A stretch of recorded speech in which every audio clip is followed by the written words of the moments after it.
আসসালামু আলাইকুম ভাই। কিছু কিছু মানুষ এমনভাবে আপনার ভুল ধরবে, মনে হইব যে আসলে তারাই রাইট, আপনিই ভুল। তো সবসময় বন্ধুগুলোর থেকে এড়িয়ে চলার চেষ্টা করবেন। এটার আমি একটা উদাহরণ দিই। ধরুন একটা বোবা লোক কথা বলতে পারে না, তখন ওই গ্রামের সবাই আল্লাহর কাছে ফরিয়াদ করলো, আল্লাহ আমরা সবাই রে জবান দিলা, ওই রে বোবা বানাইলা কেন? ওরও জবান দিতা, ওরও জবান দাও। তো আল্লাহ কি করলো? ওই বোবা লোকটার জবান দিল। জবান দেওয়ার পরে বোবা লোকটা কি করলো জানেন?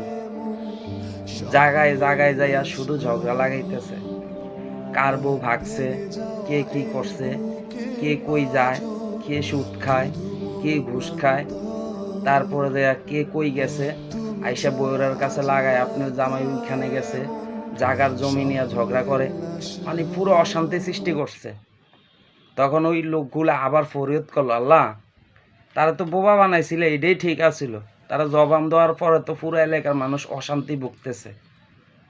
তো আমি আসলে এই জিনিসটাই বুঝাইছি ভাই, কিছু কিছু মানুষকে আল্লাহ এমনভাবে সৃষ্টি করছে ওদের থেকে আমরা শিক্ষা নেওয়ার জন্য, যাতে আমরাও শিখতে পারি কিছু জিনিস।